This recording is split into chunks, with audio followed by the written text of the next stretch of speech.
Hello and welcome to the pre-game show where our Tampa Bay Buccaneers will face off against the Baltimore Ravens in a season for us that hasn't quite gone to town. But breaking news is Julio Jones, a rare sighting of Julio Jones. It's like seeing the Loch Ness Monster, but hopefully one that can snag balls for us.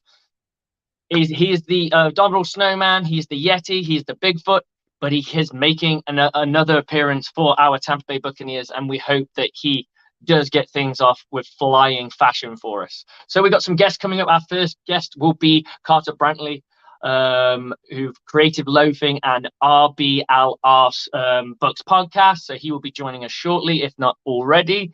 And then going on to that, we have Evan Winter, editor-in-chief of A to Z Sports. And then finally, Garrett Bollard, Sports Talk Florida and co-host of the Creamsicle Chronicle. So our first guest is popped in, and we're bringing in Mr. Buff Curry, my co-host for this one, AJ Turner, the man all hype. Here he is. What's up, guys? How y'all doing? What's going on, Bucks fans? Hopefully everybody's hyped and right for the night. I know it's not a lot to be hyped. I'm keeping that one. I'm going to jot that everyone's right and hyped for the night. I like hyped that. And right. I'm writing it down. I'm going to steal that from my coaching. No problem. Hyped and right. That's right. What was mine? Mine is we're taking this shit to the class. We're taking it to the grass, and hopefully, and then we're going to go kick some ass. Yeah, I like that. You've got to have, you know what I mean? And I said that once when we were in my new team that I joined. I went, "Wow, that sounds cool." I was like, I got a dime a dozen of these. So anytime I hear something like that, it just my ear pricks up. I believe in the power of words. Oh yeah, no. Sometimes I used to show some of the kids battle scenes, like from Troy. I showed them part where Achilles says, "Immortality, take it as yours." That should be getting it right. I'm like, that's right. Get out there and do it. This is a battle. So tell me, AJ, what do you think should be said to this Buccaneers football team before they put those cleats on and lace it up and go out on the grass? Do your damn job. And that should go towards the players and coaches. This is a point where I think everyone right now. Yeah, Jason Light needs to make that. I would look, it would crazy. Jason Light needs to actually make that light that fire because again, coaching is a part of the team. So this is really for the coaches. Do your damn job. You have the players to get it. Now, go out there, do your job, coach these guys, believe in them, put them in the best position, and use them to the best of their abilities. That is what great coaches do. That is why Bill Belichick is the greatest football coach of all time. He takes what you have that you do best, and he helps you elevate your strengths. Like I think a lot of people used to always say, no, work on your weaknesses. No, work on your weaknesses once you've mastered your strengths. For sure. Never good. Yeah. You've got to be aware of what your weaknesses are. Or I don't say weaknesses, developmental areas. There's a bit of management speak for you. I don't have a weakness. I have developmental areas. Things that I need to get better at. So, yeah, but the Buccaneers straight up from top to bottom, they picked the wrong game to kind of have one of those come together moments and put up. And don't get me wrong, if they snag this one, it probably will be one that will be talked about a little bit, even if it's an ugly win, just because it's something that we need to get back on track. Of course, we can all pick the bones out of it like a bunch of vultures because we have to. Yeah. Absolutely. You've got to, even when you win, you still got to see what's wrong because winning's just glossing over a broken house. So you've got to get that stuff right. I agree 100%. This is how, if I am the Glazers and Light, this is a message to Byron. Even if we win this game, you're on the hot seat for the remainder of the season because I'm going to put a lot of accountability on him, because one thing that a lot of coaches tend to do, and it's not just Byron, this has been the history of a lot of coaches, when they get a decent win and it's nationally televised, they'll start to feel good, and then they'll revert back to their old ways, and they'll go, well, you know what? You see, it works when you stick to the plan. No, because don't be surprised. This I will not be surprised if Byron all of a sudden comes out with not something that's just creative, but something that benefits the players. I won't be surprised, because he tends to do that once they get a lot of that pressure. But you want to see it more consistently. I believe AJ's frozen up on me. I'll wait till he comes back. When he comes back, and we'll catch him. Yeah, no, they're listening. So I tell people, no matter, I know you guys think that they'll always say, well, I don't let people influence me. Yes, you do. Yes, you do. They have a team full of people watching. So I hope they're watching us and taking some notes to get a win. Save your season. I don't want the credit. I just want the credit to show up on the field. Yeah, absolutely. AJ, I don't know if you've noticed, but you've been a bit pausey, like staticky. Sometimes. Don't apologize. All I'm saying is, if it continues, just go off camera and we'll just hear you. It'll be fine. Gotcha. That way you don't have any dramatic pauses. Yeah. That's what other people do. It's like, if the internet's crappy and it's not working, you just go off the video and it saves up your bandwidth. So okay. No, gotcha. So we got a little bit of news that I was about to say Antonio Brown. Sorry, Julio Jones is making a rare appearance tonight. Hallelujah! Bigfoot has been seen. Loch Ness monster has come up from the surface. Do you think this will help open up the game? Do you think this will be a little bit more that now I've got a bit more of a different threat on the field, because we know what he's capable of doing? Yeah, he just hasn't been consistent at doing it. In camp, he was shining like no one's business. We all thought, wow, okay, we've scored another superstar playmaker, and we don't have to worry about overworking him because we've got two superstars anyway. That's right. It can work. It's how you use him. And because of his history of injuries, when you put him out there, you make sure you put these guys in a position to where he will be a mismatch nightmare, and something to where you don't have to worry about his durability. Again, if I'm Byron Leftwich and I'm smart, you're going to put Evans and Julio on the outside. Those are mismatch nightmares. Somebody's going to have to give, and this Baltimore defense is not going to be able to contain them. And oh my goodness, you put them two on the outside, you could put Scotty or Godwin in the slot. It's over. I like Godwin in the slot. Yeah, especially if you get one, you could almost mismatch in a way of, on the one side you're running like a 10-yard hit, go deep down the slot, and then you have Mike Evans running a really deep hitch. Because if you have multiple verts, that's easy to defend, because all you're doing is everyone just goes deep, so it's not a problem. But what you want out of this is, or a crossing route, nice little tight crossing route, just behind the line, just over the line, behind the linebacker, so that just hitting that 10-yard marker and crossing over, and then maybe another guy underneath. That's right. So that tight end's working underneath, shallow cross right underneath the linebacker. You got to pick one of them. Mm-hmm. Yep. And the only reason I would start Julio doing a go route is to get his lungs in there, just to get him acclimated to the game, because he'll get better as it goes on. But or as you said, since Evans is already in there, you could use Julio to do a run and stop, or a back play. It's so many things you can utilize. And let's get this guy Auden a chance. I'm telling you, this would be a perfect time. You want to, if you really under the radar guy as well. No one's expecting him to radar.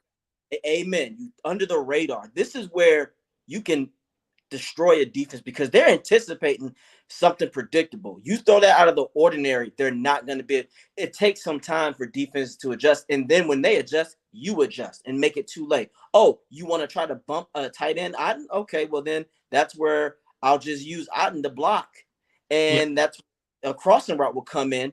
Man, this would be a perfect time for the spread, because they're going to blitz. They're going to blitz because it's Brady. He's not mobile. This is why I say, if you're at Byron, use your common sense. They're going to blitz. A crossing route or a certain something of that, or a spread. Someone will be open, yeah, sure. Yeah, you'll kill. And then please, I tell people, please do not try to use Fournette as a battering ram because they do have a solid run defense. I want them to just, man, if you believe in this Rachaad White guy, how about you use them in 2 running back sets and have Fournette be the blocker? This should be a game where That's all. I like the Fournette as a blocker, or even yes, I mean even better still. I mean you could even bring in a Keith to put him in the backfield too, amen, amen. lead blocker. Now And then for if you go with a tight end set on that one side, you got K. Dotton. You can motion him across to draw one way and go the other way, and you can just play with it. It's from our run game is very predictable. It looks exactly the same every single time. There's no real big changes to it. But you have a 2-back set. Why not? You've got the blockers to do it. Someone like K. Dotton shuffling across to different sides. You can have him fake go motion one way and then hit that snap, and then he wheels out back the other side. You got two lead blockers and a guy carrying the football. I agree. Or if you and then again, if you want to get snazzy with it, maybe let's see what Rachaad White can do if you put him in the receiving position. Mm-hmm. Because a running back who's supposed to be built for contact. 50, yep. One play and see what he can do.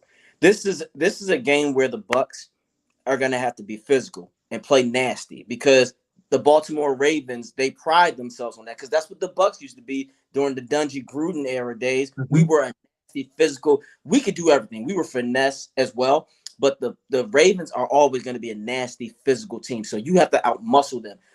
Be prepared to see a lot of jams or man. Mm-hmm. They'll mix it up a little bit with some zone, but they don't want to do that too much because Brady will carve his own defense up. So again, this is where Byron, you got to throw those first 5 plays out the way because it's predictable. Reach in that bag. Show us what you got. Yeah, show us what you got because this could be the game. Again, he's still to me going to be on my shit list for a long time, but you can point me in the right direction and let me know, okay, I've learned. He's capable of it. Yes, I need to know you're capable and you're not doing these things just to be a dick to the media because again, that run on Carolina, the first play was, I think, for him saying, "I'll do it as I please." You can't do that anymore, buddy. You can't. You can't do that. And honestly, he's never been on I suppose in Arizona, I guess, but that was a dumpster fire team, so it's not really the same thing. No, but there's no more pressure than he's under right now because this is a Super Bowl caliber team, which recently won a Super Bowl and then went at the divisional round against the eventual champions. Which face it, if you lose to the eventual champions, it means you were good and you stayed in the game with them. It means you're good enough to be a bowl. I mean, you could argue if you put the Bucs against the Bengals. Obviously, they don't cross ties because one be an AFC. But had they gone against someone like that or somebody else in the playoffs, it could have been an NFC Championship game. Oh, agreed, 100%. That team actually, I'm gonna tell you what. If it wasn't for Bowles' era, the Rams didn't want to see the Buccaneers in overtime because the momentum had shifted to us. Yeah. I tell people this is what broke it open when Jalen Ramsey got burnt. Mm-hmm. His spirit just went out of him because remember, he was deemed as the number 1 shutdown corner. Did you see how Evans made him look? He just went right past him, and I think that sucked the wind out of this defense because now they were getting tired, and then Fournette running it in there. Oh no! If the Bucs would have won the overtime, they would have beaten the Rams. The Bucs would be back-to-back Super Bowl champs because let's just face it, last year NFC was going to win that. So we still have it. If they get it together, we can be more dangerous. This is I'm just saying, and then I'm going to go to the defensive side. Bowles, I get it if Carlton and Murphy aren't playing, but for me personally, I'm not going to put a rookie in there to try to have cushion coverage. As you stated a few days ago, Slick, you said disguise it. I agree with that. Make them at least feel like, damn, we don't know what they're doing. With the Bucs on defense, especially on third down, we know, oh, okay, they're going to back up. So let's just throw a decent route where the corner's not going to know what he's doing, and we're going to get this third down, and we're going to suck the life out. And after we do that, we're going to run it down their throats. Sure, absolutely. We got the dudes back in, and he's going to be letting us know who our first guest. Guys, what's going on? Hey, it's Thursday night freaking football, and oh yeah, Jones, I feel like he's making a season debut. But that said, we're going to bring on the legend. Well, okay, kind of. Anyway, we're going to bring on Carter Brantley from Creative Loafing, the RBLR Bucks podcast, and author of Carter's Corner right here on Bucks Report. If you like cynical satire, comedy, Buccaneers written content, he's your guy, and we're the place to find it. So let's bring him on here live from the press box at Raymond James Stadium, ladies and gentlemen. Hey, what's up, fellas? How's everybody doing? Hey, what's going how's it on? going, man? Living lavish, just stuff here in the press box. Definitely enjoying the view, enjoying the camaraderie. Nice. It's definitely an electrifying atmosphere. Primetime football, baby, Thursday night. Definitely ready to get it revved up. I'm not gonna lie. I don't know about y'all, but I'm a little. I'm not having high hopes for this game for the Bucks. I don't know how y'all feel. I always believe so. That's why they put up together the best team in football, and I'd still believe that we can win. It's misplaced, but how? I may as well have it. For sure. On any given Sunday or Thursday. Right. Any given Thursday in this case, for sure. Any given Thursday. Yeah, I'm definitely excited to see Lamar. I've never seen Lamar play live, and I'm definitely a fan of his. He's super electrifying, but I don't know. The Bucks just got all those injuries in the secondary.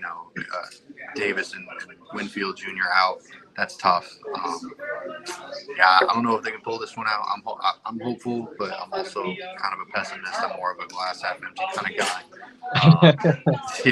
So I don't know how this one's going to go. What's the vibe in the place right now? It's definitely.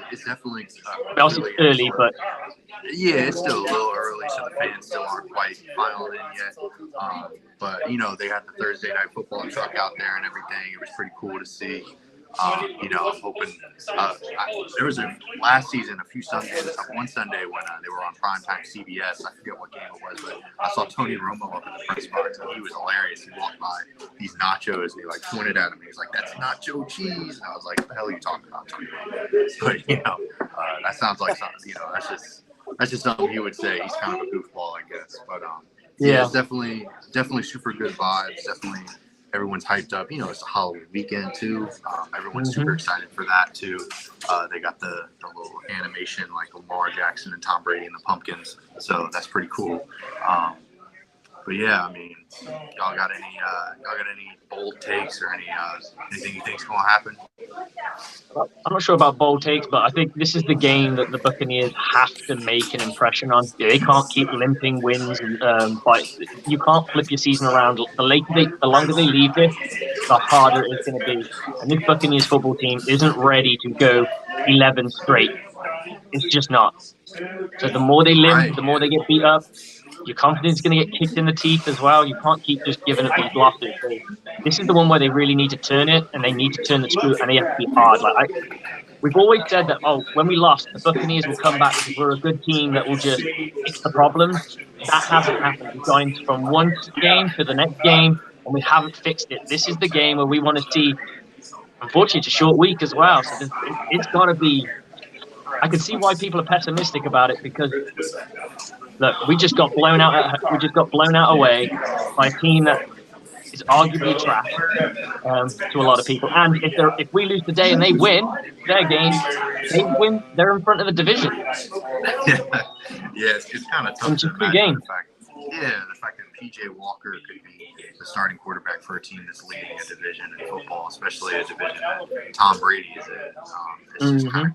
It's just kind of tough to think about, but that's where we are right now. That's reality, isn't it? It's kind of some nasty business right now. I'm with you though. They can't keep hoping for the roughing the passer call at the end of games, kind of bail them out. Like with the Falcons. Especially with the Ravens. The Ravens are really well coached. They always play really tough. It's looking like Mark Andrews is going to be playing tonight too. And he's a beast. He's probably one, other than Travis Kelce. Travis Kelce's obviously in a class of his own, but Mark Andrews definitely up there with him. Yeah, I mean, it's going to be interesting to see how they try to contain him, how they try to stop him, because it's just, man, it's looking tough. It's looking tough. But luckily, that Ravens wide receiving group is not exactly up to snuff. I'm not really. Yeah, I'm not really super confident in Rashad Bateman and Devin Duvernay. Those are two and guys. Some of those guys are questionable too, right? Yeah, for sure. I'm pretty sure. I'm pretty sure one of those guys is questionable. I mean, it's Thursday night football. Yeah, I think Bateman. Yeah, for sure. And I mean, it's Thursday foot night as well, football, which is nice for us. Right. Yeah, for sure. And I mean, it's a shortened week, so it's like you got to limit the game plan, and all of that's going to be a huge factor. Sorry, I didn't mean to interrupt you, brother. What were you going to say? Oh no, you're fine. No, Carter, this is what's going to be the key factor. You already said the Ravens have great coaching, so the Buccaneers have to have their coaching and be on the same page. So right now, this is what the coaches ask themselves: what am I doing? What am I in the best position? And do I believe in my players? Am I? That's the problem. And I feel like they're giving too much respect to the other that's going on. I think it's a good like you said, he's not in the class. That's a class of his own. So if the Bucks are on defense, double game, but Baltimore's receiving is not that good. It's a very they just got to do their job because they have to bring despite Winfield will be good. Especially both box. They're going to try to establish short passes, just but that's just me. So coaches got to do their and bring the best. To piggyback off what you just said, leaders have got to lead from every single. I'm not seeing much leadership on the field. I want to see coaches making people accountable. I want leaders pulling up players who've made mistakes, either picking them up and giving them a word to get them ready for the next play, or saying why the hell did you screw that up if it is a screw up. I just want to see some accountability from the offense and defense when they fail and they sputter. I want to see something, because at the moment, you saw that last game, we were so flat, so like it looked like they wanted to be anywhere else but play a football game. And we all know if we all had their abilities and their skill set, we would be going out there knocking heads and going to find somebody to hunt. If we were a linebacker, we're hunting down people and trying to get that ball, yeah. And if we're a wide receiver, we want to catch every single thing. It just felt like no one wanted to be there. From top to bottom, for coaching sideline, it was quiet. You've got this team being blown out that is considered was considered a Super Bowl favorite, and they seem like it doesn't bother them that this is happening. Like that was a crisis moment. Like I know calm heads prevail, but sometimes a bit of fire and some fire and brimstone gets people going. You know what I'm saying? Yeah, absolutely. I mean, it's definitely been tough to watch. Yeah, I mean, like I mentioned, the coaching has kind of seemed to kind of just been letting things go. I don't know what's up with it. It's that something's got to change real quick, because there's only so many games in the season, and it's still early. But good Lord, if they don't get some shit together, because the schedule doesn't get any easier. These past 3 games are supposed to be a breeze. To go 1-2 in this stretch of the schedule with what they've got remaining, that's a really tough blow. Because this game is not a gimme. This is a really good team playing the Bengals soon. It doesn't get easy because of the Rams. Exactly. They got the Rams next week, like you mentioned. And yeah, it's definitely looking rough. But thank y'all so much for having me on. I'm gonna dip real quick. Give me some food. Give me some dinner. Take advantage of the free food. But thank y'all for having me on. Hope you have a great rest of your night. Appreciate you, Carter. Next week. Yeah, absolutely. Y'all have a good one. Yeah, much appreciated. Hey guys, can you hear me now? Yeah, we got you. All right, here it is, the inactive list with elevated players. Although you can't see the whole thing, but it's there. Okay, yeah, I'm gonna go with Don Gardner, and I'm guessing I can't see that last thing. I'm guessing there's a linebacker in there, and I'm guessing there's a safety in there. Yeah, the one that's cut off is linebacker J.J. Russell. Okay, yeah, remember we drafted that guy. But okay. if you look at that inactive list, boy, we might as well just pack it up and go home and eat a pizza, bro. My God, that's like, well, except for Luke, he can suck a bag of Anyway, hey, real quick, thanks to Carter for coming in from the press box. As you can hear, it's pretty busy there. Yeah. In 5 minutes, we have Evan Winter from A to Z Sports, chief editor in charge, the Grand Poobah, whatever you want to call him. He is going to be on at 7:00 here with us. Guys, I'm going to go bang out. Yeah, I said bang out. Bang out this inactive article, get it up on the website. But ladies and gentlemen, again, real quick, for you who didn't see, Russell Gage, Sean Murphy Bunting, Carlton Davis, Antoine Winfield Jr., Luke Glass Eater, Cameron Brate, and Akeem Hicks are all inactive tonight. That's nothing new. We heard about this yesterday. This just reaffirming it from the team. Gentlemen, I'm going to step aside for a moment. Great job. Let's see. Evan's got 10 minutes. The next guy after that is Garrett Ballard, live from the press box as well. He's got 10 minutes. So the rest is up to you guys. I'll be right back. There's no problem. We can carry anything. Let's talk about this inactive list. We start off with Cameron Brate. That was a no-brainer. We kind of guessed that was going to happen. Yeah. There's not much to talk about. CD3, a hip. I think he's had hip injuries in the past. So I'm not entirely sure, but that does ring a bell with me. Russell Gage with a hammy. Happens. There's not much you can do about when you're running routes. You're going to occasionally work hammies. It's just ugly. Luke Gettke, I'm not too actually sure what the issue is with him. So I've not actually seen what his injury is. And then we got Sean Murphy Bunting out with a quad. That's, again, no brain. He's been out for a while. And, of course, we all knew what happened with Antoine Winfield Jr. with a concussion. We knew he wasn't going to be ready within 3 days. It's just not feasible. It's not realistic. Hicks being out, I looked at his he was a he's a limited participation with a foot injury. So that's kind of disappointing. The fact that Jones has got knee injury and he didn't participate and then was limited and then he's in the game. But hey, I'm no medical officer. I don't know nothing. Mike Evans was also he's in the game, but he was did not practice, limited in practice. Co Keith was with an ankle, limited in practice. Did not participate and then limited. And then Shaq Mason, ankle as well. A lot of bad ankles in the Buccaneers football team right now.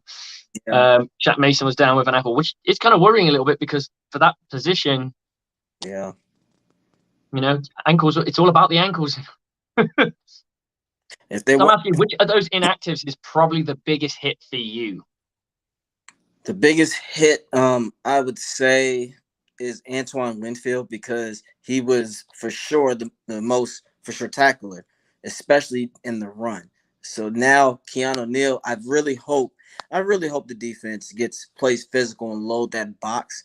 Again, you don't have to worry about the receivers, and Mark Andrews is not going to necessarily burn you with his speed. I like Keanu Neal because he is a hell of a tackler. He makes his presence known. So you just need a guy out there. Like we said, we need somebody to establish, that we ain't here to bullshit. Like Ryan Jensen. On offense, you knew he was in the game. I loved him because he frustrated people. He made his presence known. The Bucs are going to have to do it. As you said, again, in Carolina, it was like, do you guys want to be here? Are you They just look so disinterested, when you just are just sitting back. And then for the ones who were interested, they were hyping themselves up after every little play. And it's like, no, don't just because you tackle behind. No. I need you to get hyped like that when you strip the ball and take it in for a touchdown. Until then, do your job until you hype each other up once the job is done. After it's a 3-and-out, that's what we need. Because right now, that is the Bucs' weakness. They're getting so killed like that. We need to get slaughtered on third down. You go back to the Steelers game. It was like 3rd and 13, 3rd and 10, 3rd and 8, 3rd and 14, and with quarterbacks with no business, they weren't running that ball. They were throwing it and they were catching it, and that's when you have to be aware as a play caller. You've got to have something dialed up that's going to work. I'm not saying prevent coverage is all well and good. Maybe there's something from the Super Bowl. He played he called a blitz in the Super Bowl. Not Super Bowl. Sorry, my mistake. In the game against the Rams in the playoffs, and people were like, "Oh, he should have played prevent. He should have played prevent." Well, maybe he's being overprotective and he's playing prevent. What we're saying is, you don't go to your base. Go to your base until they can beat you out of your base. That's what I'm calling. Your bread and butter should be the thing. And if you haven't got if your bread and butter is being isn't working, go to the plays that you have the most success with and continue to use them, or at least vary them up a little bit. Because just playing prevent doesn't always work, especially with a team that's not accustomed to playing zone coverage. It's just not going to work. Zone coverage is fine if you've got a team that's zone coverage savvy. The teams who've won Super Bowls with zone coverage all day, up and down the country. However, it doesn't suit this team, and then playing your corners off so deep that all they do is wait for the ball to be caught, and then they go for a tackle. Guess what? A guy who's caught the ball running his full speed is more likely going to break it to the first down marker than you protecting 3 yards. I'm telling you, if I've got the ball at the 5 and I'm running for the next 3 yards, you ain't stopping me. No. Because you're standing still and I'm full speed. So you need that back pedal. You need that back pedal. You need that momentum to get forward so you can go hit somebody. Right. And you can get your corners killed like that too, because then they got to make a position to adjust. But like you said, at full speed, these guys get hit and now they done tore something, or, don't do that to them. Don't set these guys up like that. Also, if they're feeling a deep route, I guess what they're going to be calling is bail coverage, which is where they just literally stand and watch, and as that person picks up speed, they read it as a deep route, so they just bail out because they're playing prevent, so they don't want to give the deep. But then you open up the short stuff, or not even the short stuff, the intermediate pass game. So now you're catching balls, and you're having to come down and make tackles from miles away because you've ran 3 yards upfield. And now you've got to come back down, so it's even worse. I would say play 6 yards off and just a few read steps, boom, go, jump and do more and do fake blitzes. Like I used to love when they used to get up on them and it looks like they're going to do something, because a lot of times the quarterbacks, they just it's like they think something's going to happen, and then when they see them back up, it changes everything completely, because Lamar is the type where if he doesn't see that first read, he's taking off. Yeah. So that's why. Yeah, yep, Luke hurt his ankle. We know that. And if I'm this offense, if you want to really help and save your guys' ankles, get the ball out quick. That's where the crossing routes and the spread would be phenomenal, because then we've already heard it from James, the great James. He said defenses hate those quick outs because it's almost impossible to stop. Mm-hmm. And a lot of teams do it against us. Oh, absolutely. It's a guaranteed 5 yard get. It's not, I'd say it's guaranteed, but it's if you can complete that pass, it's something you can go to, as long as you don't go to it all the time, because the problem with those passes are that they get picked off, or they're thrown badly. If they're thrown badly, it's usually a pick six. So you use them in tempo, like here and there. They're a brilliant stick cooler. If you got 6 yards to go, or even 8 yards, you can throw that ball on the dime so he catches on just before the fingertips and no one else can get down on it. If he gets tackled short, you live another down. If he doesn't, he can work upfield and work to the outside and try and jump across the pot. Try and jump across and get some more real estate out of it. But we seem. Sorry. I was gonna say absolutely, and I hate to interrupt you guys because it was so enjoyable to hear the back and forth. But in the back room, in the lobby, we have Evan Winter. I think that would be chief editor, Grand Poobah of A to Z Sports. If you don't follow him on Twitter, you're an idiot. Follow him on Twitter. We're going to bring him on right now. Friend of the family, friend of the show, friend of everybody. Hey, he is piping in from Tennessee, not the press box this time, but let me tell you, he's about to drop some knowledge. We get the privilege of this man for 10 minutes, ladies and gentlemen. Evan Winter, A to Z Sports. How you doing, brother, man? What's up, man? I hope y'all are all, and I shouldn't say man, I should say men, actually. Hope everyone's doing well and excited to actually, as strange as it sounds right now, actually excited to watch this game tonight because there's a lot on the line and there's a lot of suspense, so can't wait to see how it all plays out. Absolutely. And real quick before we get started, I turn you over to the two guys above us here. I want to do a little introduction. Evan, this is AJ above you. Caddy corner, that's Slick. Slick is live from the United Kingdom right now. Yeah, where it's like midnight. Mm-hmm. And AJ right now, he's an East Coast guy, but he's West Coast styling out in Cali. So we appreciate you having taken the time. We know you're short. Let's give this man 10 minutes, guys. Pick his brain. Let him go off. Dude, he can – don't kid yourself. He can talk for hours, bro. I've heard him do it before myself. Evan, from the bottom of my heart, I appreciate it. If these guys let you run a little long, don't worry about tapping out. Just say you got to go. And coming up about 15, 20 minutes, we have Garrett Ballard, Sports Talk Florida, Bucks Report live from the press box at Raymond James Stadium. I'm going to turn you over. It looks like to Slick right now. That's Slick. He's the UK guy, Evan. I appreciate the time. I got to go bang out an Inactives article. You know how that goes, Evan. For sure. All right, buddy. Appreciate it. No worries. We have met before. I do remember us having a conversation. So Yeah, man. here's my question for you. We get a rare Julio Jones sighting. How interesting is that for a change? Yeah, I mean, anything that this offense needs to help get any kind of jump start, for lack of a better word, is obviously appreciated. And Jenna Lane with ESPN, she had a really good tweet earlier today about how the Bucks haven't run 10 personnel, which is just one tight end, and then 4 receivers, no running backs in the formation whatsoever. She tweeted about how I think it hadn't happened since like week 4 or week 5, which is pretty uncommon, obviously, for a team that likes to air it out or is as good at airing it out as the Bucks are.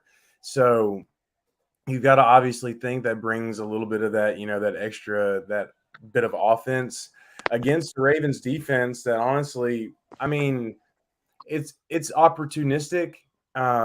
They can come up with some stops, but overall, it's a questionable defense at the end of the day. They're going from a major system change, a major philosophy change from Don/Wink Martindale, his man coverage, blitzing all the time, to the guy from Michigan. I think Mike McDonald's his name. Either way, this Ravens defense is questionable, especially in the fourth quarter. So Julio Jones should, if he does play, which it sounds like he's going to, he should definitely give some kind of spark. But at the same time, every single time he gets hit, every single time he jukes, I'm going to be holding my breath and just being like, oh, just please don't get hurt. Especially if he stays down on the floor for more than 10 for a couple of seconds. I mean, when he caught the deep pass in Dallas, he instantly slammed off the dirt. Yeah. I was just like, okay, he's out for at least the next 15 plays. So I mean, just everything with him, he's glass, he's Mr. Glass at the end of the day, but still, he provides a spark, and that's what this offense needs right now. Absolutely. So looking at this Ravens defense, what would you do if you were the play caller? Is there a certain type of thing that you would do? Like, just give me the essence of what you would do if you had a chance to control this kind of offense. I mean, based off of what we saw from Nick Leverett, granted, it was only 18 snaps last week against the Panthers, but we saw a lot more push. We saw a lot cleaner pocket. We just saw overall smoother and more efficient play from the Buccaneers offense. Yes, the Bucs offense had its best drive of the game when Luke Gedeke was in there, the drive that resulted in the only points of the game. That's obviously a low bar. We don't want that to be the standard. So go ahead, put in Leverett. I do think with Calais Campbell being out, this interior offensive line should get a pretty decent push tonight. So with all that being said, I do think the Buccaneers are going to try to run the ball. And as horrid as that sounds based off of what we've seen the last 7 weeks, I do think they'll have some success. But where I really think that's going to build off of is I think they're going to use play action a lot. And I think the intermediate game, your Chris Godwin, your Cade Ottens, I think they're going to eat tonight. So, but it'll be interesting to see what happens. Well, I'm going to go with. I'll ask the same question of Buff Curry, but I know he likes the spread and he likes some crossing routes. That's his vibe. 100%. And I mean, and when you look at just, what the team needs too at the same time, which is speed on offense, I think Rachaad White's going to get a few extra touches tonight.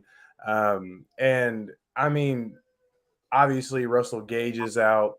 You swap in that with Julio, but at the same time, you still got Brashad, you've still got Scotty. Those are 2 really fast dudes. I mean, Brashad, I think, ran like a 4.28 in the 40 back, when he got drafted by the Ravens in the first round, 6-7 years ago, whenever it was. He can still stretch the field. We saw how he outran the Bills defense last year in overtime. So, you just right now, you've got to hit that high gear if you're the Buccaneers offense. you've got to figure out how to not only sustain drives, but how to hit these consistent plays. And the unfortunate part is the offensive line has been a big factor in that. The offensive line is not consistent enough to sustain long dink and dunk drives, which is what an NFL defense wants you to do to begin with, because you're more apt to make mistakes the longer you stay on the field. But also, you can't rely on them. Like if you were to go out on 2nd and 3 and be like, okay, we're going to hit this play action to Mike Evans deep, you don't know if the offensive line is going to hold up long enough because it's not consistent enough to determine that. But B, right now, you don't know if Mike Evans is going to catch the damn ball. So, I mean, there's just so many different factors going into it. But I do feel like I said, just based off of what we've seen from the Ravens defense so far this year and the fact that Calais Campbell's not going to be on that interior disrupting things, I do feel like we're going to see some offensive success from the Bucs tonight. And I've got to check out in about 2 minutes just to let y'all know, give y'all a heads up. Okay, well, I'll just give you a quick rundown. Out of this inactive list, who do you feel is the biggest impact that's missing? So hold on. I honestly, since I haven't checked it since I've been talking to y'all. So let me. Who's all on that list? Just give me a heads up. We got obviously Brait, CD3, Russell Gage, Luke Hicks, Murphy, Winfield. It's easily Antoine Winfield. I mean, without a doubt, he's easily their most impact player on both sides of the ball in terms of this list. But then let's just take it another step forward and get beyond that obvious answer. It's going to be Carlton Davis. I mean, just look at what happened to Zion McCollum last week. He was absolutely exposed. Don't get me wrong. I love his potential. You know, I love why the Bucs drafted him. He fits the system. He's extremely athletic. If they can get his mental game to hook up with his physical game, then he will easily turn into a Richard Sherman type steal, where Richard Sherman was drafted in 5th, 6th round and ended up becoming one of the premier corners in the NFL. He has that type of potential. But in terms of his role right now on this team in this context, he got exposed last week on several plays. The first big play against the Panthers on the deep pass, I can't remember the receiver. Oh, it was the kid out of LSU. Can't remember his name right off the top of my head, but he dropped the pass, but it was Zion McCollum left him wide open. And then obviously the Tommy Tremble touchdown that really, made it a 14-0 game, put things on ice pretty much. But that was the cover 3. I mean, Slick, being a football coach, when you're in cover 3, your outside corner, if the number one option cuts off his route within 5 yards, you're automatically supposed to bail to the deep third. DJ Moore was the number one option. He cut off that route, but Zion was so focused on him, he lost Tommy going to the deep post or to the deep corner route. So he just busted, and that was because he's a rookie and he doesn't have that kind of route recognition. So, I mean, obviously, all that being said, Antoine Winfield, obviously the biggest loss, but if we want to take another step further, it's easily Carlton Davis III. Okay, just before I let you go, what I like and what I would have done, I'm not a huge cover 3 guy myself. I'm actually a big cover 2 guy because your corners can still play handsy. Especially in this day and age too. Exactly, because the corners are just doing what I call a play hands, jam, and hinge and sink. And then you automatically create a double team if there's no number 2 receiver or no backfield action. So you just keep climbing while the safety bracket's over the top, and you end up with a natural double team. But you also get to utilize the skill set of a Carlton Davis, who can use his hands and is like to be very physical. And the beauty of the cover 2 is, because he'd be a flat sinker to begin with, is it doesn't matter if the person beats him and gets the get off he wants, because it doesn't matter. You got the help over the top. Right. Exactly. So that's why I like it. I think it still plays to the Buccaneers' strength, but I don't know why they don't call it. Hey, it's not up to me. I'm not the defensive coordinator of the Tampa Bay Buccaneers. But Evan Winter, tell us where we can catch you, and we'll let you get out of here. Yeah, man. So you can find me on Twitter at Evan_A2Z, and the 2 is spelt out TO. It's not the numerical 2. And then you can find my work on A2ZSports.com. Awesome, man. Thank you for coming on, and much appreciated. Good talking to you, man. We'll talk soon. See you soon, man. Later. Okay, so that was Evan Winter of A to Z Sports, editor-in-chief. I will see if Buff Curry's ready to come back in, but no, I'll bring in our next guest, Mr. Garrett Ballard of the Creamsicle Chronicles and Sports Talk Florida. Welcome to the show, brother. How's it going? It's going well. Making sure you can hear me is all good. Yeah, we got you. We got you, good man. Perfect. How are y'all doing? You're there at the game. You're in the press booth. I am. Yes. They let you have alcohol up there? No. Everyone up here is on the job, so we got to. Everyone's being professional. Yeah. That's cool though. You get good seats, yeah. Oh yeah. They're very nice. Good. So we've been talking a little bit about this inactive list. Obviously, a lot of people feeling that Ron Winfield, who is like a quote unquote pretty much a leader of this defense, and I would not be surprised if in the future becomes a captain. I'm honestly surprised they didn't go to him this year because I believe he's very energetic as a football player, whereas Vita Vea is energetic when he makes plays, whereas Antoine Winfield just seems like a dynamo of energy at all times. But hey, that's the decision they went with, and they did say that all captains are voted on by the player, so it is what it is. But it's definitely somebody of note that we know that brings something to this team, whether it's attitude and energy. He's got it in spades. Who else on this team could be is a real kind of gut punch, would you say, off the inactive list that you go, God damn, I wish that guy was available? Yeah, I mean, I think just thinking through it, Carlton Davis. The last couple of weeks, the secondary has been struggling. They've gone up and down. Offenses have been able to throw a little bit more. Offenses that you typically wouldn't think are able to throw as well against this defense. So the absence of Carlton Davis for another week is absolutely killer for this defense that's been struggling. For sure. I mean, we had quarterback struggles last year, but that was made up by a team that could throw the ball and outscore the team that was generally in front of them.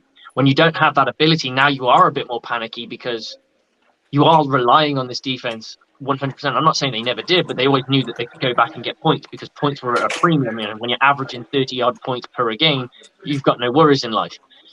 When you're averaging barely 20, then you've got some worries. Exactly. It's a problem. It can definitely be a problem. I was talking with JT Olson from Bucks Report yesterday on our podcast, and he's saying, typically when the defense is giving up however many points they've given up the last couple of weeks, which is, I think, 17 and then 21 with a bit of a fluky punt return in there, you expect the offense to be able to match, but without that offensive firepower going right now, it makes it that much harder. Yeah, absolutely. I mean, and that's what points are not a premium anymore. This is something the Buccaneers got to get back on track. There's a lot of talk about why the Buccaneers are unable to, where it's offensive line struggles, whether the running game isn't the best it's been in a long time. And we know when it comes to someone like a Leonard Fournette, we know that he can run the football. He always has been able to. He's had some sputtery games in his career throughout Jacksonville and onwards. But we know he is a solid running back when needed. So we know that from a run perspective, it's probably more the offensive line. At times, Tom Brady's had time to throw the ball, just not as much. And I think some of the plays don't play to that strength. We're not calling it feels like we're not calling our offense to our weakness, our biggest weakness. Our biggest weakness was we're unable to sustain blocks for a long period of time. So why don't we either put some help in there, max protect, or always have Lenny as a as an extra pass protector and actually see what our wide receivers can do. Instead, we constantly release him, and you can play with this. This is why a love of offensive football always worked for me, because you can release him sometimes and then not release him other times, and that will keep their defense guessing, because he can go up to chip, and they go, "Oh, he's going to chip the guy," and he pops out. Yep. You're playing with it. It just seems that we're lacking the creative juices to kind of go out there and create something. Look, I don't care when people tell me that the offensive line's got struggles. There was a team that went to a damn Super Bowl where they got their quarterback sacked so many times he was probably staring at the sky most of the time. So that's not an excuse, especially for this team. We are way too talented on both sides of the football to be blaming it on just one thing. I agree. Consistent through everything. And last week was like kind of the biggest part of it, We went up against a team that was much weaker than ours on a game that we were supposed to go out there and really put up the number. This should have been like you bloody our nose. They go and bloody our nose. We'll go and bloody someone else's nose. And we didn't do that. Yeah. So my son's just decided to pop up. No, you're good. Kind of touching on that creativity thing that you were saying. JT and I were kind of touching on it in terms of how the play calling has been this season. Last week, Byron Leftwich got creative. The problem is that his creative is jet sweeps and wildcat, which peaked in like 2008.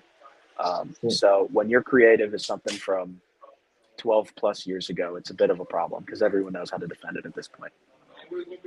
For sure. I mean, and it's not just that. You've got to do something that is going to catch someone off guard. It's got to be different. I mean, you can always go back to your bread and butter if it's successful. If your bread and butter is not having any success, you need to go to something else and look for something that's getting the most success and then work with that. You've got enough talent. Yeah, we know that Gronk's gone. I don't like the fact that people turn around and say, well, Tom Brady's not playing well because he's not got Gronk there. And I was like, well, he's not had Gronk his entire career. He's only had Gronk for 10 years, and one of those was a retirement years, and he's won Super Bowls without him. Yep. So it's not enough of a reason. Last week's game was just, I think, from top to bottom, coaching, offensive line play, quarterback play, defensive play, wide receiver play was just bottom of the barrel. We played like the worst team in football last year, and it showed. And Garrett, I wanted to add on to what he was saying about coaching. And creative for which is something.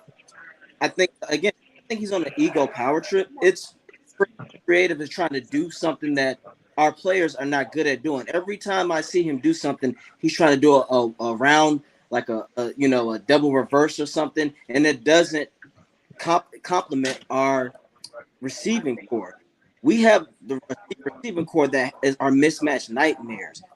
I'm talking about speed with Perriman and Miller. I'm talking about route running and strong hands with Chris Godwin, dump ball with Mike Evans and Julio.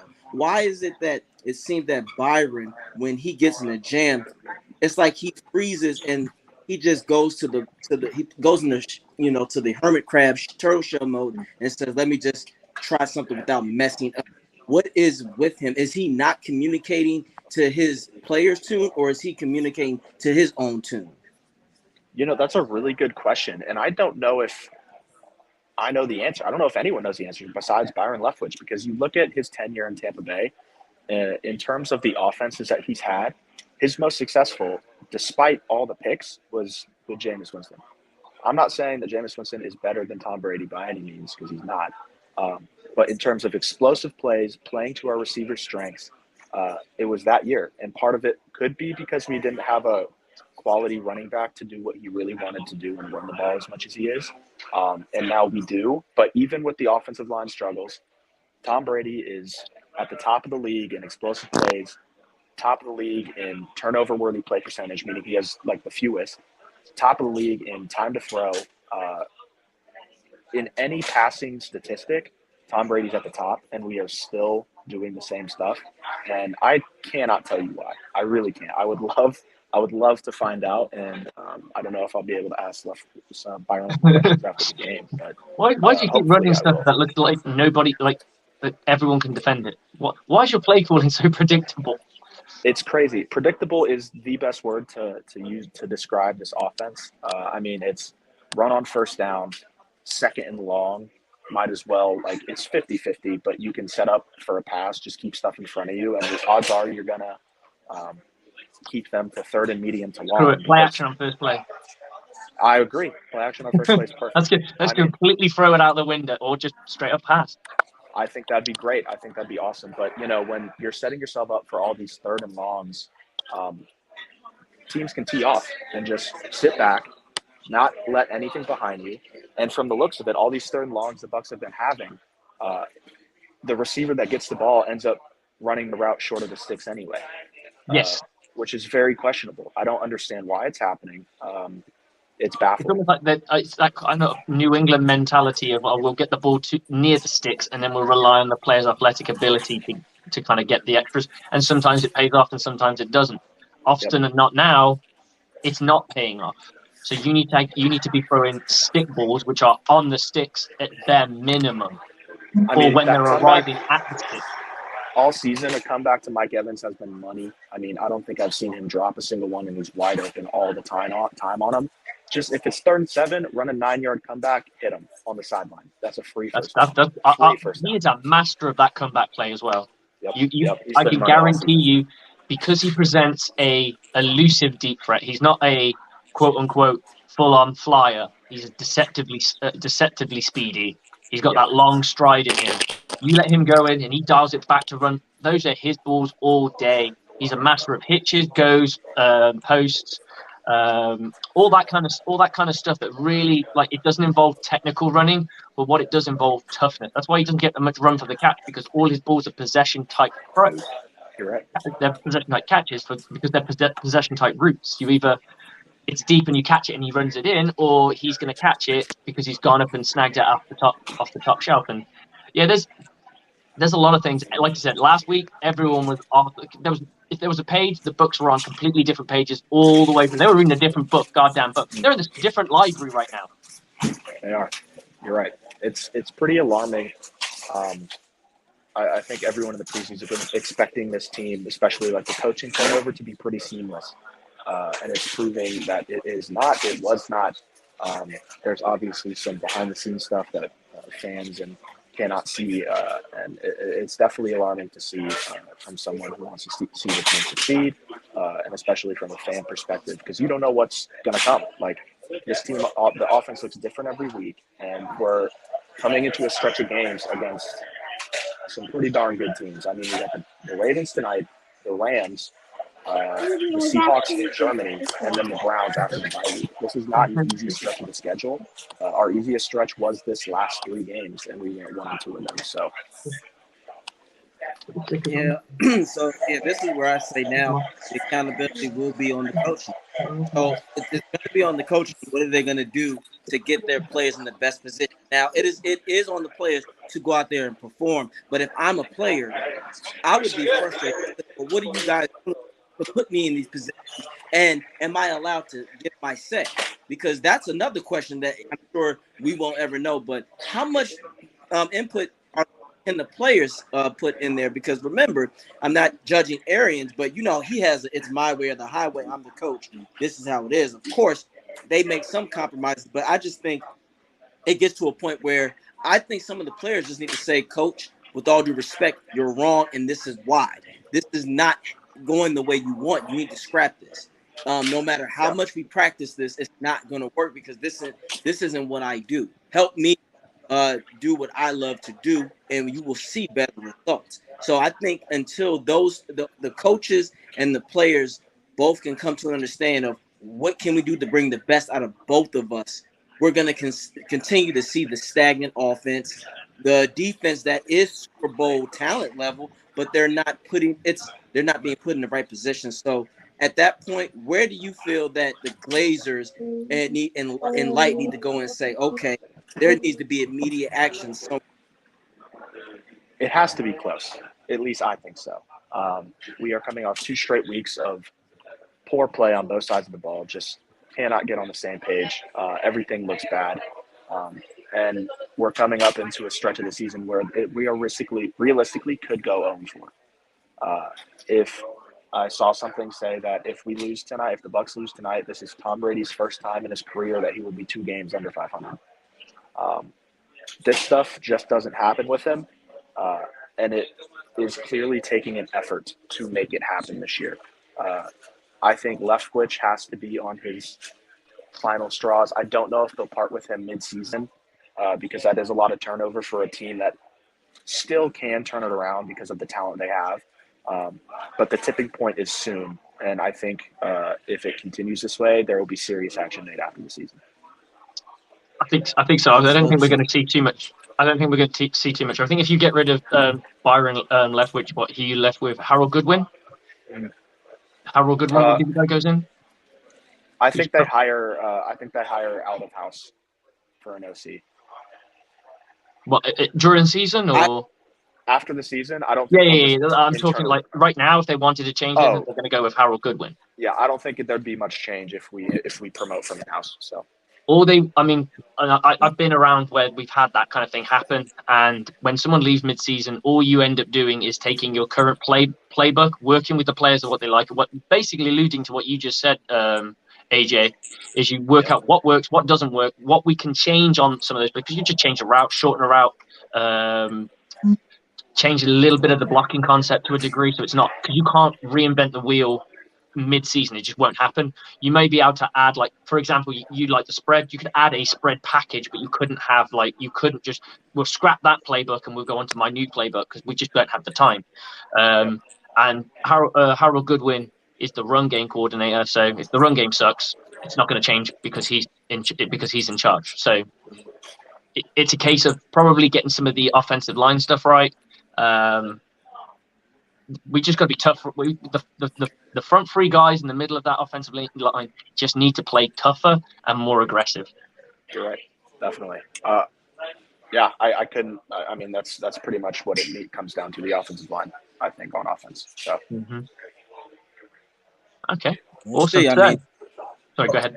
I hope so, because I understand it's the middle of the season, but don't you think the fans will kind of criticize the Glazers and say it's irresponsible to leave someone in charge until the end of the season, especially when you have a loaded roster. It's not like this team is in rebuilding. This is a win now. If you don't take action now, people could say the Glazers sabotage them by not doing anything.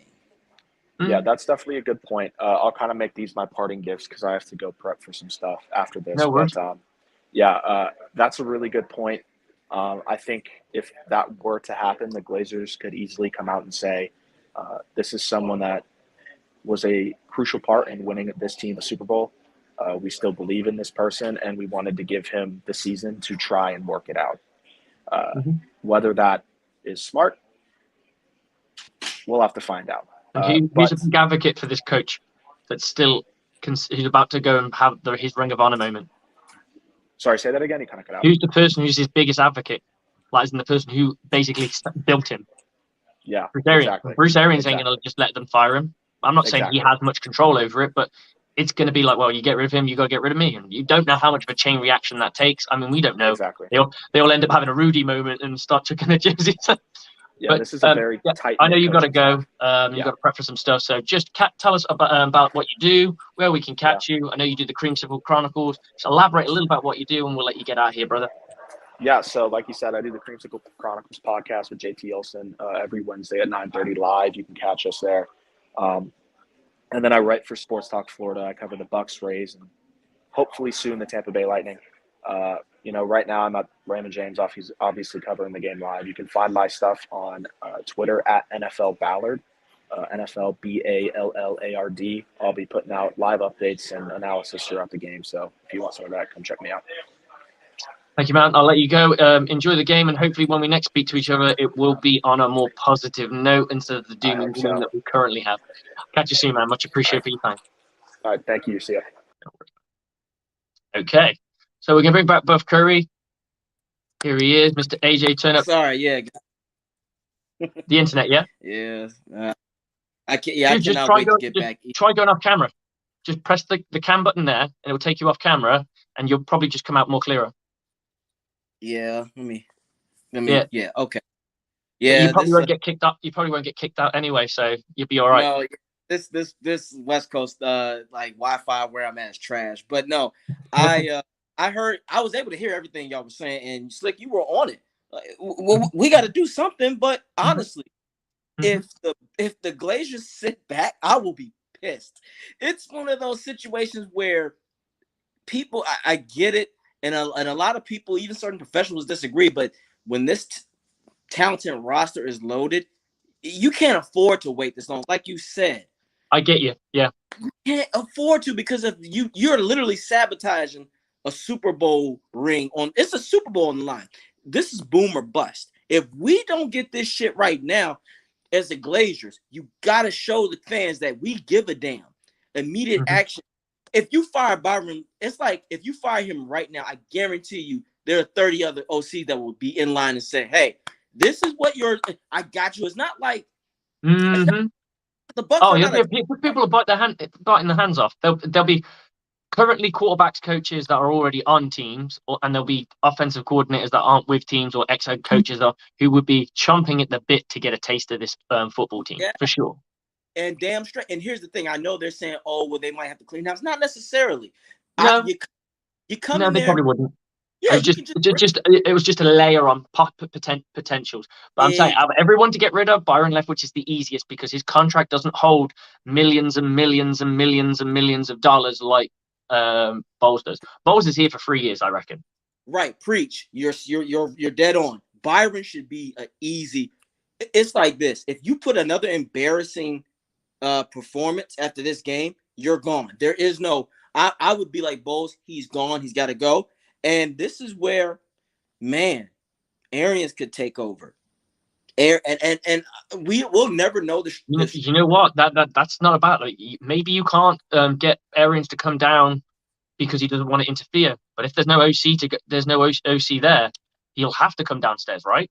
Amen. That's what I'm saying. Now, This is why I feel like it's a blessing because in disguise. Now, I understand Arians. His loyalty is 100.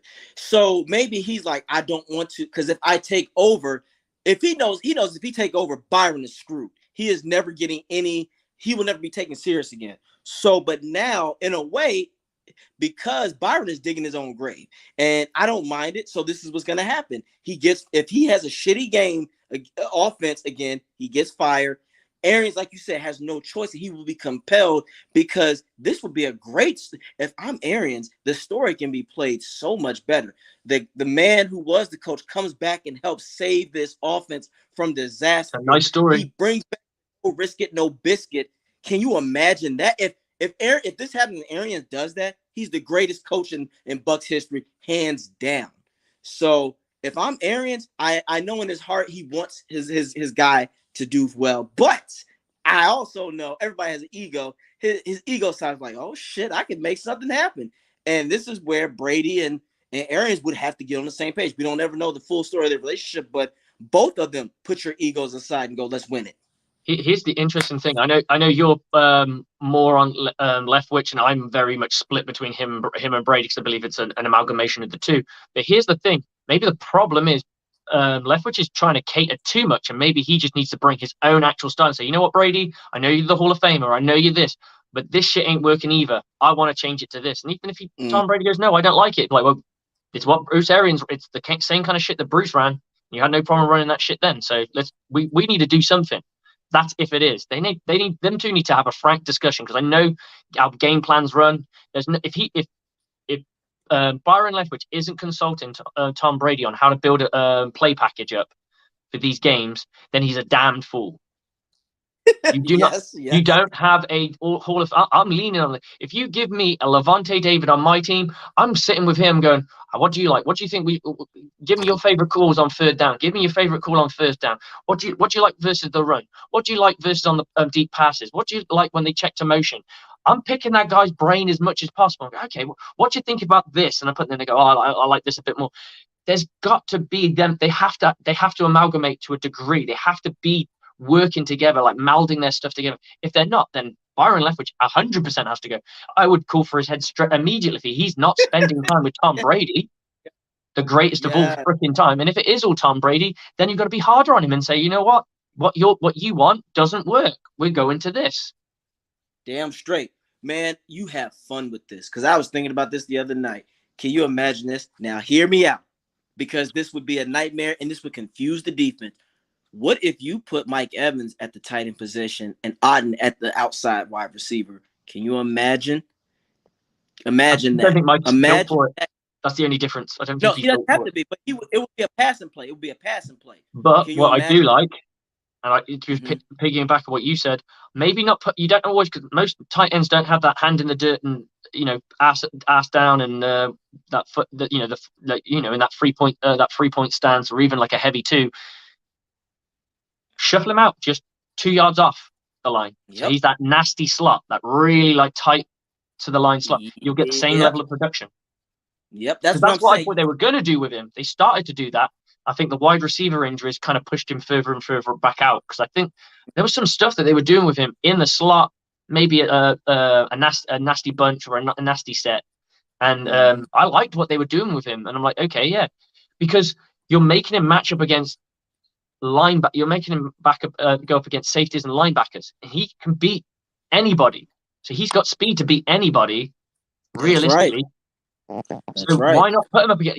If there's a mismatch, if the mismatch isn't there, why don't you just bring in somebody else to go in between them? So you move someone from the other slot to go in between. So like you break. You've got one side. Yeah, let's go spread. Make it nice and simple, or even pro.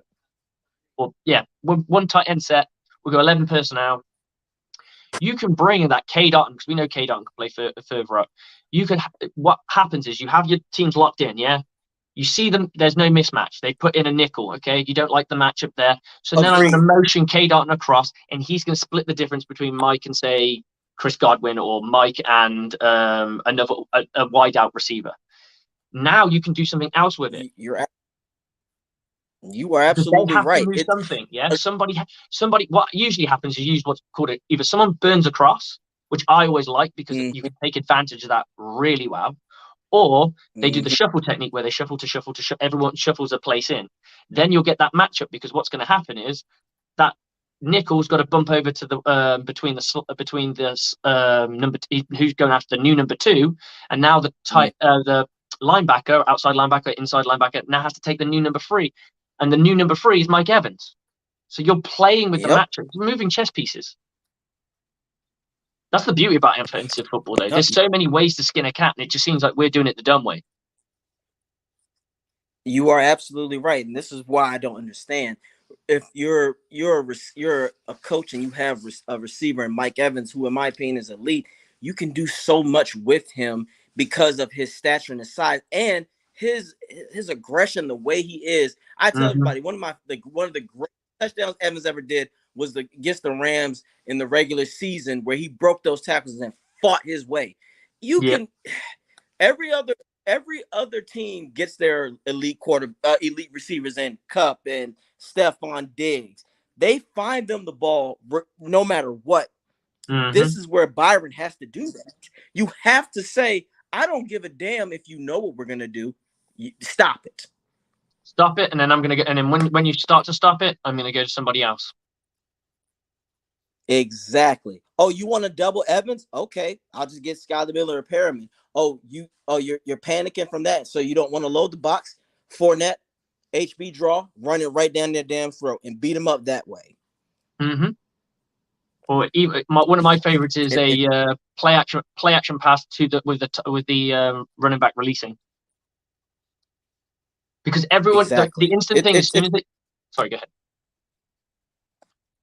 No, you're right. It's simple. I'm with you. It's simple because everyone, as soon as they notice that he hasn't got the ball, they'll leave him alone. And once they leave him alone, they'll back up from him for a split second. That will create a separation. He hasn't got the ball, so eyes will go back to quarterback. By the time you've got your eyes back to the quarterback, he's getting thrown the ball. So you just have that kind of, just play with it. No, you're. But hey, we'll see what we get. I think we're going to cut this off probably in the next 2 minutes. AJ, tell everyone where they can catch you. Yeah. You can find me at flex _Luthor 813. You can check my podcast on YouTube. It's about Buck and Time. AJ Turnup or Anthony Turner on Facebook, and A Turner _24 on Twitter. So I'm gonna get ready to get myself ready for this game. I told you I got to get hyped and right. Hyped and right. I got that written down. I like hyped and right tonight. That's right. So Slick, always a pleasure, man. Let's just hope they give us. I do look, and I'll see you on the aftermath tomorrow, buddy.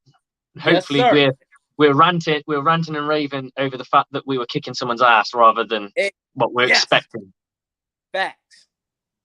All right, man. Much appreciated. Thank you for coming on. You're a dude. Go Bucks. See you, brother. Okay, guys. So that's the end of today's little show. We are popping in now. I'm going to get myself something to eat. Beer's going to be flowing. And as always, in the fourth quarter, I do a little dark and stormy ginger beer with some spice rum or whatever rum's available, I guess. Guys, hopefully we can see a nice rare sighting of Julio Jones burning a few people, breaking a few ankles on the way, and snagging some touchdowns for us. Mike Evans bossing his way down the field, and Chris Evans with those silky, sexy, sharp cutting routes. Start to get off some balls, catch some balls, and then bring them downfield. Leonard Fournette bruising his way down. Hopefully we see it. Let's see this defense get freaking hyped and start getting sacks, picking balls off, and having fun again, because this Buccaneers team does not look like it's having fun right now. This is the game. This is where you turn it. This is where you can flip the script on your season. And Tom, we know you got troubles, brother, and we're all behind you. But I tell you what, this win will make you forget a little bit about them. So let's go get it. You can catch me on the Aftermath tomorrow with AJ Turner, and we'll be talking all things football, reacting to this game. You can also catch me on Across the Bucking Pond, which is my own show, which is on Saturday nights. It will not be this Saturday because I'm going to the NFL games in London. And I also do Buck Wild with my co-host Teresa Baxter, where we just talk some Buccaneer football before the game. And that is also on Saturdays at 9 p.m. Eastern. Guys, it's been real. It's been real fun. But we need to go and get a win, right? Win on me, win on free. 1, 2, 3, win!